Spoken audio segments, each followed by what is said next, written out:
Hey, what's up, guys? Happy Friday. Hope everybody's doing well. I'm back again to taste some wines. Today I'm going to be trying a couple from the Loire Valley, three reds. I've got two from the region of Bourgueil. And I've also got one from Saumur, Puy-Notre-Dame. So I haven't had these wines before. Thought it'd be cool to check them out, try something new. These should be all predominantly Cabernet Franc varietal. So let's get into them, pop and pour them, and open them up. I haven't tried these wines, so I'll just go by the alcohol percentage to try the lowest first and then work my way up from there. And we'll sit with the wines and see how they open up. I think one of the cool things about tasting French wines is that they're a little bit more delicate and open up when oxygen interacts with them more. Not just kind of like fruit juice, a little bit more complex when you let them air. Okay, so this is a 2019. So new release, picked these up at K&L, my local wine shop. So first one is, and sometimes these are a little tough to read. Joël Taluau. I don't know if I'm pronouncing that great, but St-Nicolas-de-Bourgueil. L'Expression 2019 Red Loire, 13.5 alcohol. All these wines were under 25 bucks. You can get up into the $50 to $100 range for the top stuff. But I thought it'd be cool to just check out some wines. They definitely have values there and see how they taste. I think the previously the knock on Loire Reds were that they were just too earthy and just tough to drink. I think that's the perception that was out there, at least kind of like when I was selling wine in the early 2000s, but going back into the 90s. But global warming, that may have changed things, and obviously the public's tastes have changed too. So I think folks out there are looking for a little bit more balanced wine, a little bit more complexity. They don't need sugar sweet fruit bombs. They don't need tons of oak. So let's see how these things taste. Pretty interesting nose right off the bat. And again, swirling around to try to get some oxygen into it. I'm smelling that there's a few things going on.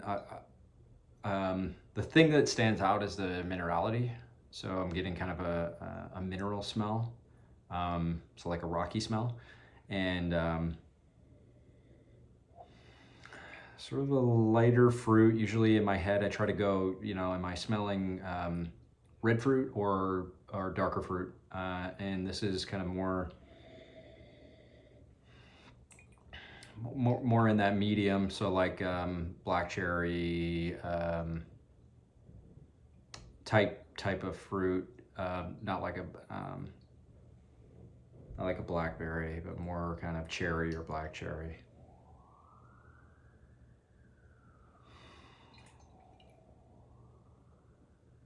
Let's give it a taste.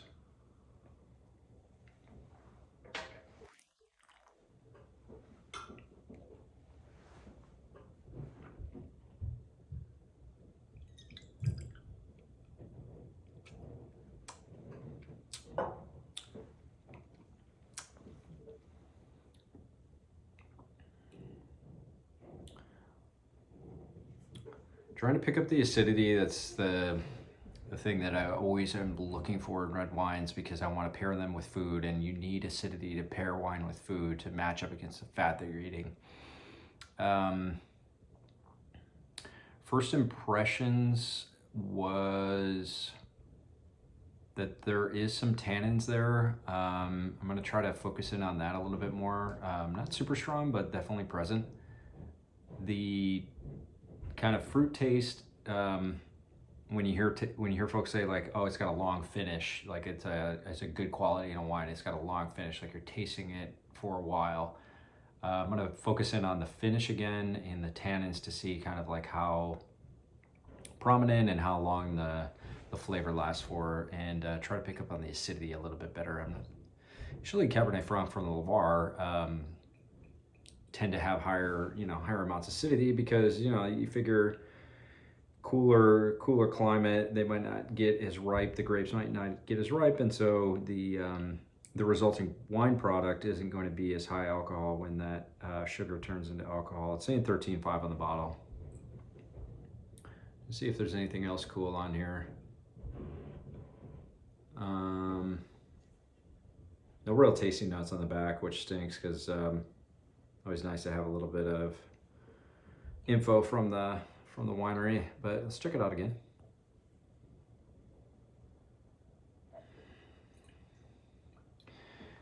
Yeah, this wine smells like, reminds me of Beaujolais in kind of that south of, I always get mixed up, like Lyon or Dijon and the eastern side of France, and the Beaujolais wines, so basically south of Burgundy. The Beaujolais wines, when I smell them, I get kind of that mineral, lighter kind of red fruit smell. That's similar to what I'm getting here from the Cab Franc.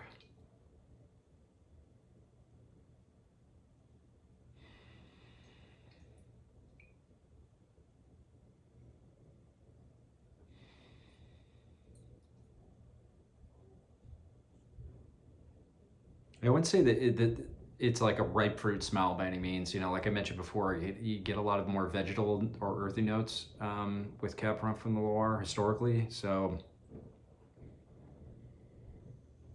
I'm not smelling like V8 juice or anything like that, but it's definitely not like a punchy fruit flavor. More understated.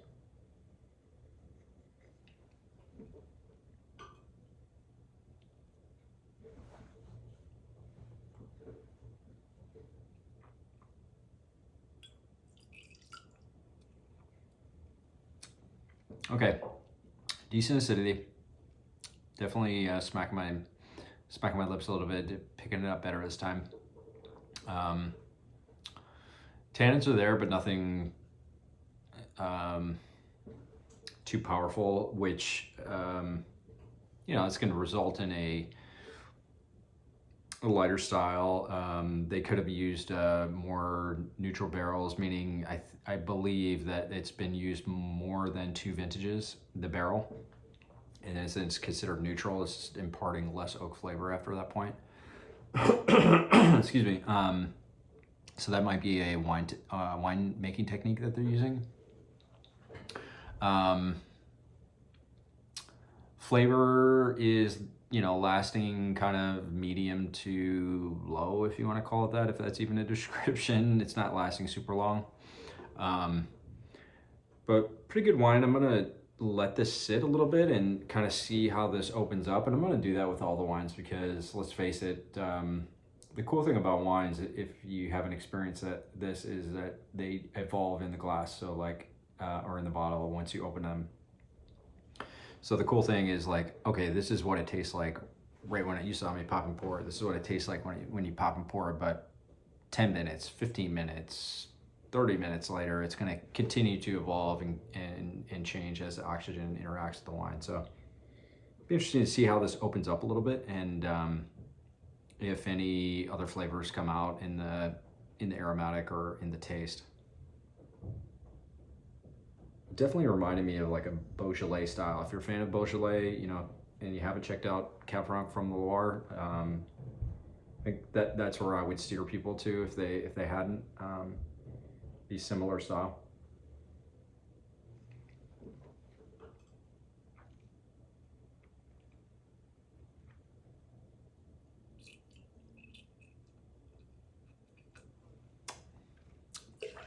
Okay.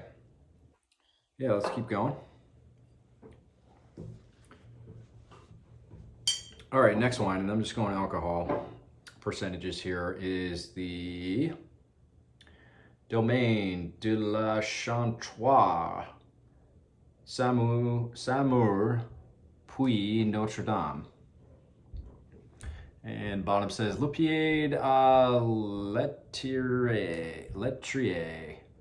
My French sucks. And this is from 2018. I bought this wine because of the importer on the back, St-Nicolas Wines.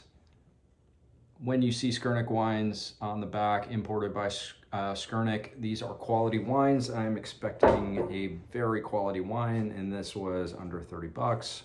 So if I like this style, I'm going to be buying several bottles of this. Like Kermit Lynch, imported wines, if you see St-Nicolas Wines on the back of a label, you can generally assume that it is going to be a quality wine. It's just a matter of finding if you like the right style. So, you know, in the beer world, if you're a Pilsner or a stout fan, you know, it's like, do you like that lighter style, or do you like the heavier style, or a port, or an IPA, or a hazy IPA, or whatever the hell, you know? All right. So it's got an extra year on it, 2018, right? This one's racking in at 14.2 alcohol. Always remember the government allows for variation of that, or leeway, but they have to be sort of close. Wow, this is much darker. Much darker wine. So, yeah, right off the bat, this is smelling way more concentrated. Oh man, I'm getting a little giddy, ready to try this. Like I said, St-Nicolas Wines, always really solid. I mean, just the color compared to this is much darker. And you know, remember, Cabernet Franc is considered kind of like what people call like Bordeaux varietal. So it's typically blended with Merlot in the Rhinebeck of Bordeaux to make some really excellent wines. Like think Saint-Emilion. It's also blended, you know, as a part of clarets, you know, like a Bordeaux blend. So like Cab Sauv, Merlot, Cab Franc, Petit Verdot, that kind of action.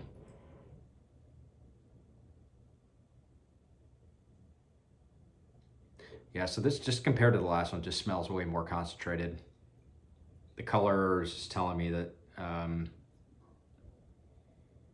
it's more concentration in the grapes.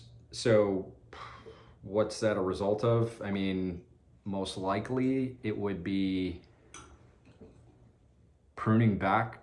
My guess is pruning back the amount of yield, or cutting back, however you call it, like cutting back the amount of yield each vine is producing, like how many bunches how many bunches of grapes each vine is producing. So, you know, the first wine I would assume is they're picking grapes and vineyards that are producing more tonnage per acre, versus the second wine that I'm about to drink, where they would cut back and produce less tonnage of yield per acre. And then the result is you get this type of color for Cab Franc, which is pretty cool to see. I mean, if I just saw this in the glass, I would be thinking this is like either Bordeaux or Napa, just in terms of the color here. I can barely just see through it.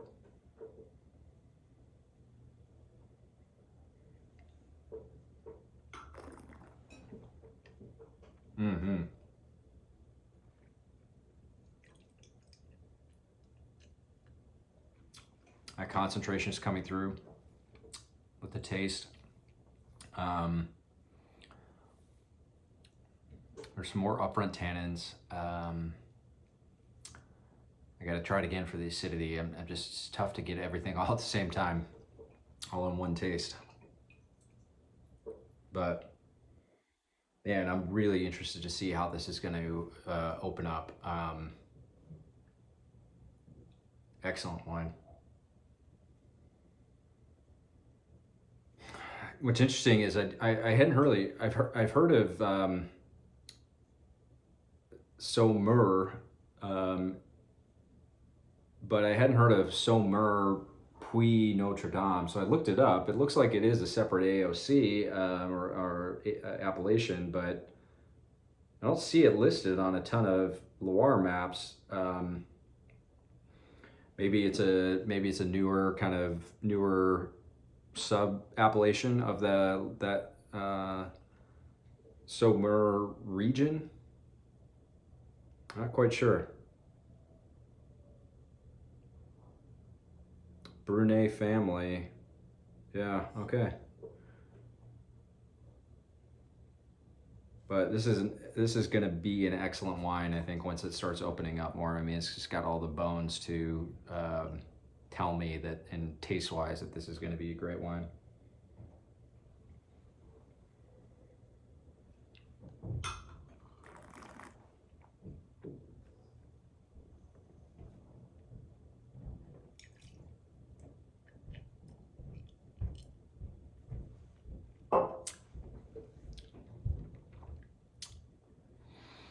Trying to see if I can pick up on that acidity.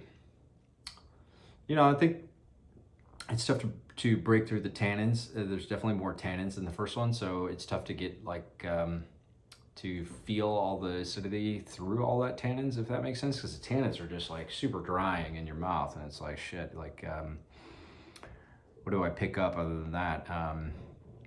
But I think the acidity's there. This wine needs to open up more. This needs more air, and I'm really interested to see kind of how this evolves out of the two so far. Let's keep moving and get these bottles opened up. So what else is going on this weekend? I'm excited to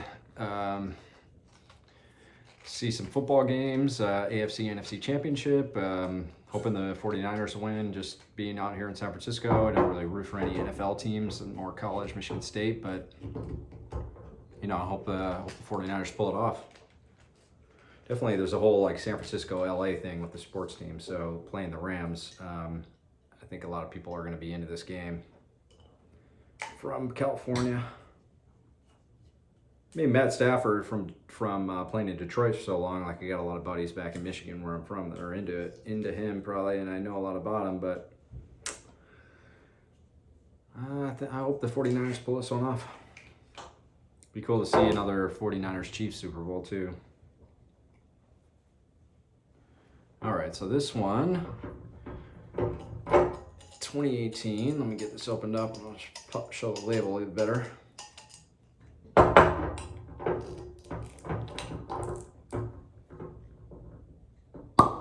There we go. Okay, so, oh, cool. I didn't even notice this when I bought these, but same name. So Joël Taluau, St-Nicolas-de-Bourgueil, appellation St-Nicolas-de-Bourgueil, 2018. And cool thing that the reason why I bought this one is that it's got this Vignes on the label, and so what Vignes means is old vines in English. And all the marketing shit that they can put on a wine label, this is the one that I really believe in, and I'm like, okay, if I see this on there, then I feel like this is a wine that I want to try, because old vines produce more concentrated wine, more concentrated flavors in the grapes, producing more concentrated wine, and they have lower yields than kind of younger vines. So you just get a more concentrated, better flavor, more consistency. The rootstock probably has gone down further in the soil too, so it can, I've heard, withstand more climate conditions or variations, so you get more consistency in the fruit. So when you see Vignes on a French label, that means old vines, and definitely give that a look. So, but dopey me, I didn't even look to see this is the same damn producer, so it'd be interesting on how this compares to their other wine here.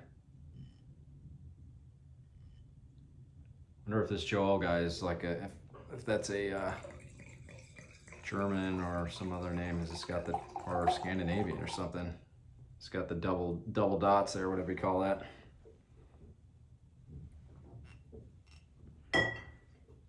Okay, so compared to the other wine here, this one has a lot more concentrated color. So if you see, it's just darker compared if you just rewind and look at this. This is much more concentrated. I'd say the second one's probably the darkest in terms of the second one is probably the darkest. So Domaine de la Chantoire is the darkest, but this is definitely second. So if I was going to redo this wine tasting, I would go first wine the same, this wine second in terms of what I would guess the power is, and then the Chantoire third. Oh man, but this has the prettiest nose so far. Wow, really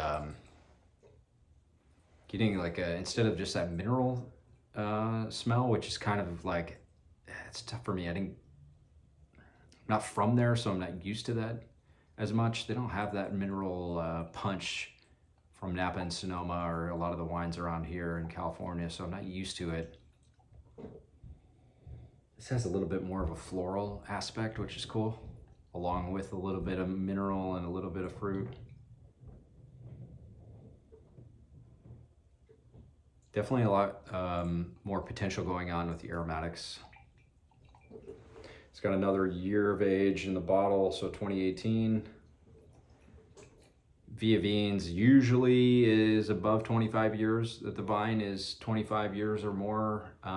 That can vary, probably like, it could vary state to state maybe, or I guess it'd be federal here in the United States, but it could be region to region in France or somewhere in Spain.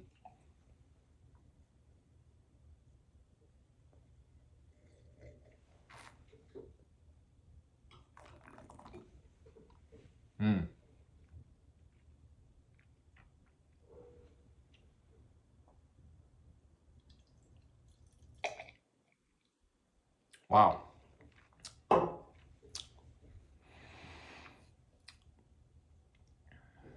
New thing is these wines are just getting me to think a little bit, you know, which is cool. And not saying that's what you want to be doing at a dinner party in terms of how you're going to be enjoying the wines. You're not going to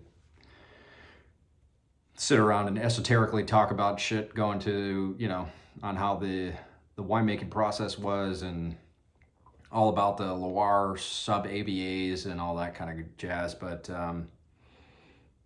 I think it is cool when you are at a dinner party and you're enjoying wine with friends and family, that they, you know, appreciate the complexities of the wine, the way that the wine pairs with the food that you're serving them. You know, these things should be like hand in hand. Like think of the vinaigrette, you know, think about making vinaigrette for a salad. I'm going to add a acidic flavor and some aromatics and other spice notes to pair with the meats, with the fat and the sauces, you know, like and having those pair with the wine is like the vinegar to the olive oil and the, you know, the mustard and the garlic or whatever else you're putting in your vinaigrette. So I think it's really cool when you get a wine that's gets people to at least appreciate, you know, that there's some thought that went into it, and there's some complexity and a thought out kind of pairing of how that wine interacts with the food that you're serving.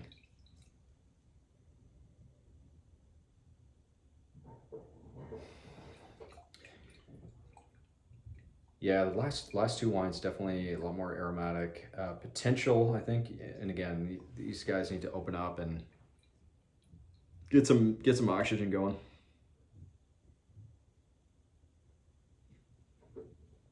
I haven't been to the Loire. I'd love to go. I heard it's beautiful.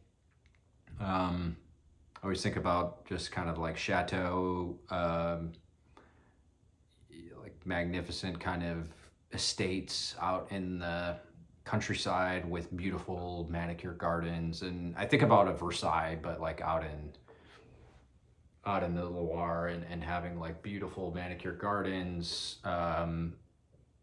along the river. Kind of, I'm imagining probably some, you know, rolling hills, countryside, beautiful, quiet.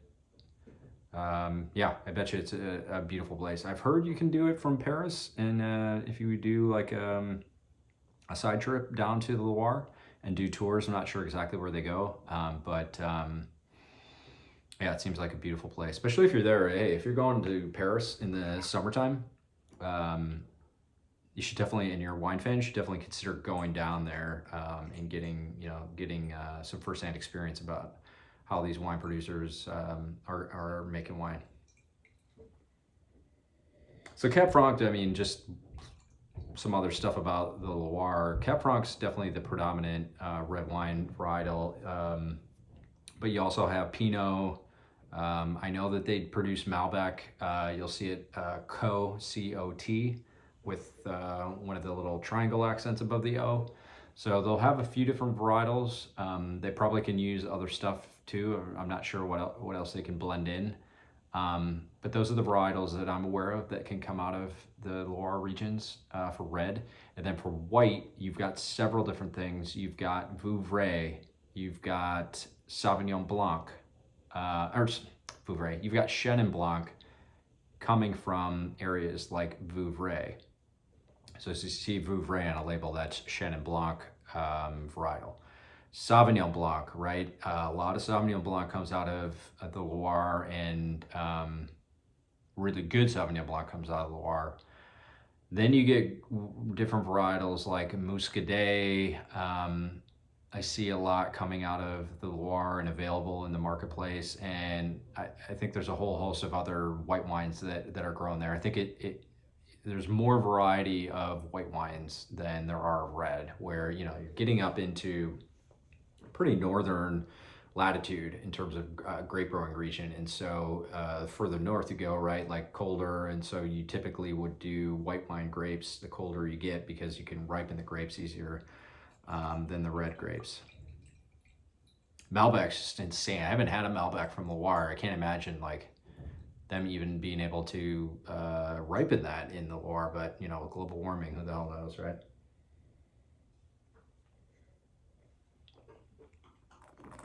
Mm.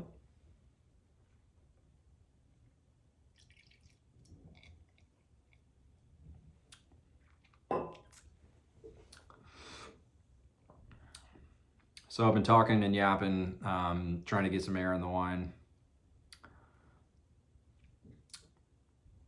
You know, I think this is going to be a little bit lighter style than the Skurnik, but very well made. And the Vieilles, I think, was gave it that extra concentration from their other Taluau's other wine here that I'm tasting. Definitely my top wine so far is the L'Enchanteur. I guess that's Singing at Night. L'Enchanteur. Who the hell knows, man? My French sucks. But this is my favorite so far. I'm going to get back into this one. Let's see how this is opening up. But this Vieilles is a really nice wine, though.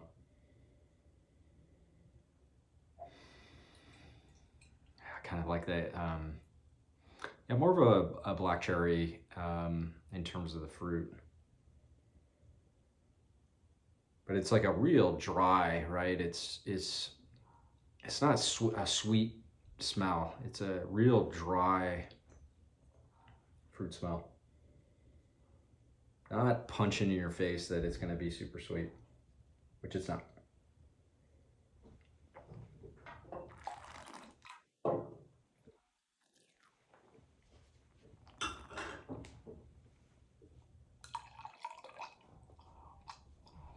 That's one of the things that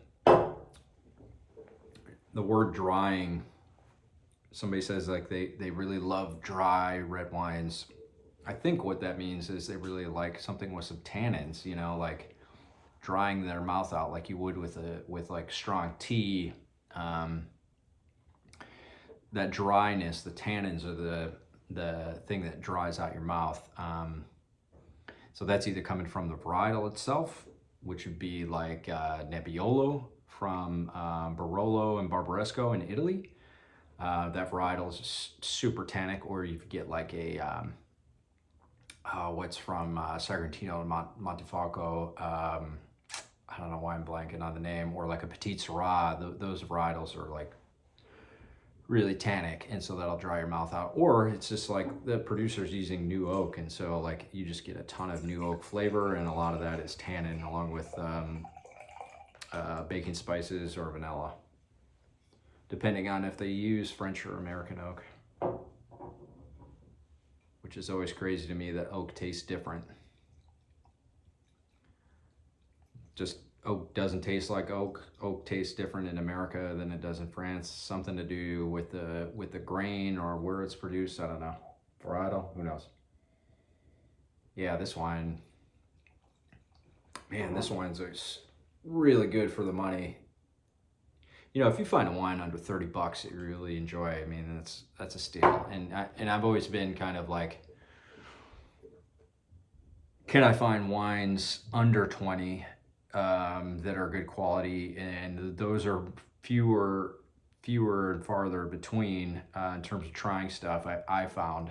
But if you go another 10 bucks into that 25-ish range, you can really find some gems out there, because you know, and I'm just guessing, but like this appellation, I never even heard of this appellation. It's like a sub-AVA of Saumur, you know, like who is seeking this out? It'd be like, you know, your Napa and Sonoma wines are getting a higher price than, you know, like Sierra Foothills wines are getting. So, you know, finding a different appellation that's growing grapes that you like, you can find some good value, which I think this is excellent value.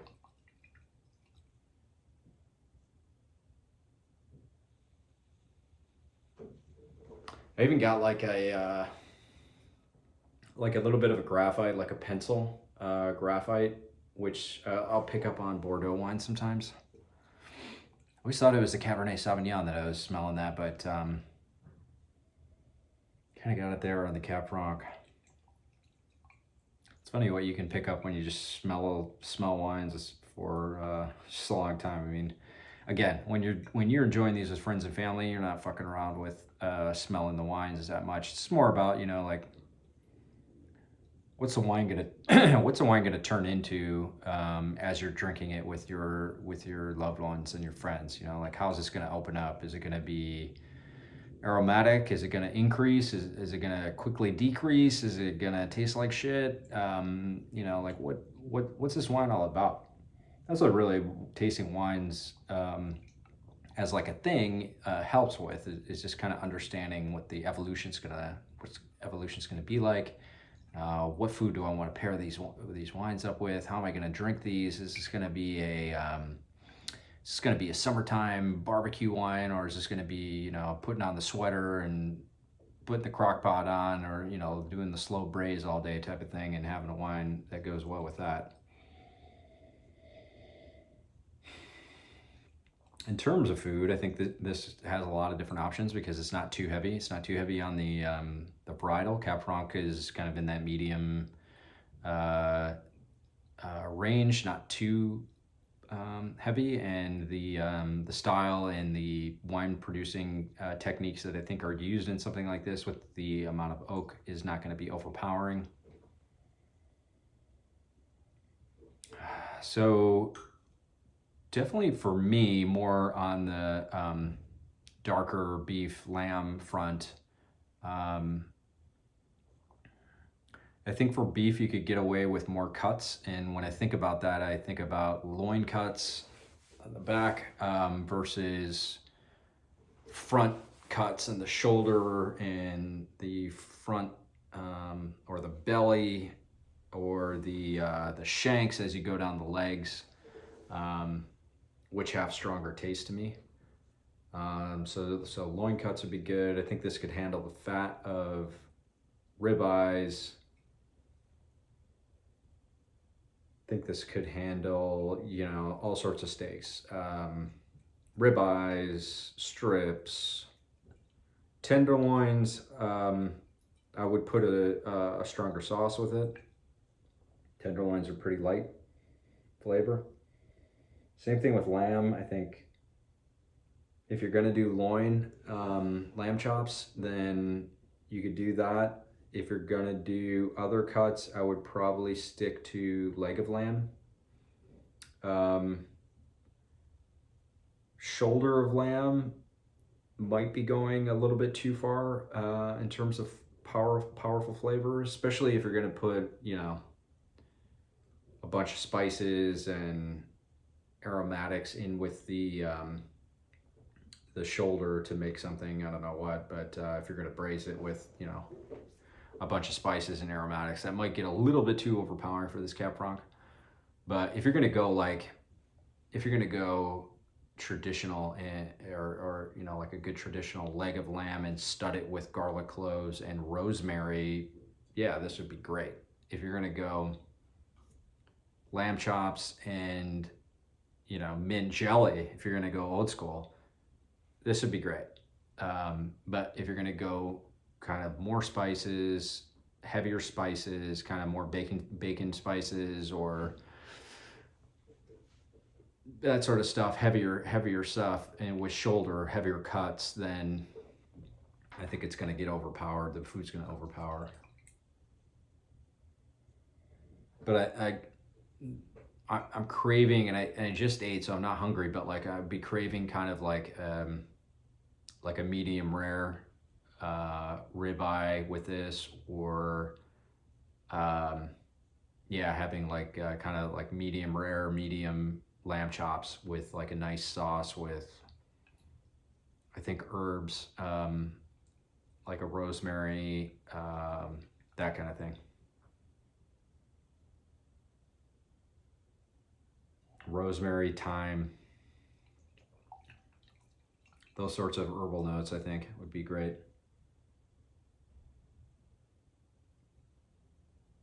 Alcohol is still kind of coming through. This is the highest alcohol, I think, listed, or second highest. It's 14.2. I think that's going to dissipate as it opens up.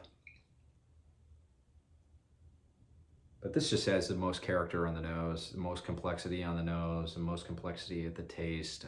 The concentration's there. Yeah, this wine's great.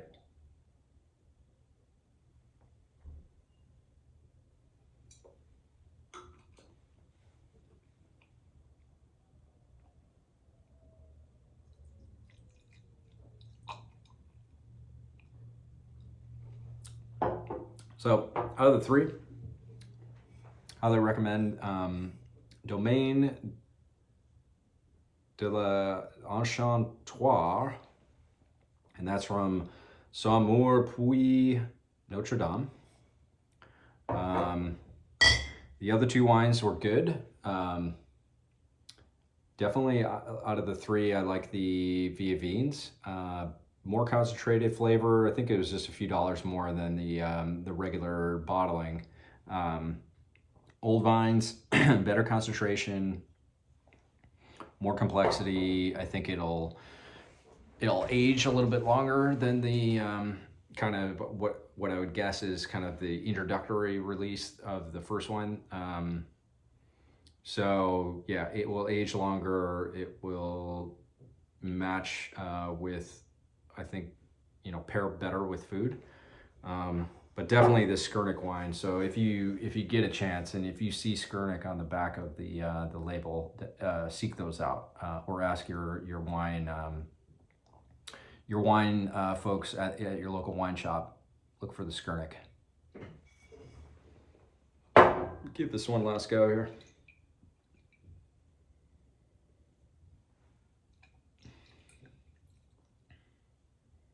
Pretty exciting though to try. I mean, like Cabernet Franc, everybody kind of knows the name, but I feel like other than Bordeaux, this is the motherland. Loire is the motherland for Cabernet Franc, other than Bordeaux. To find quality wines out there that are being exported and brought into the country for a good price is really cool to see.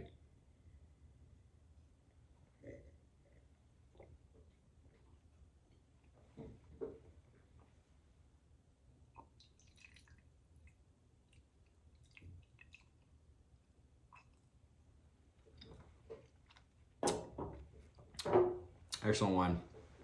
Give this 93 out of 100. Vieilles would go 90. And then the introductory wine, I would go 88. All really well-made wines, a little bit different levels of concentration and flavor. But all really good, and yeah, really exciting to check it out and try something that just haven't tried in a long time. So if you get the chance, definitely check out this wine and let me know what you think. All right, bye.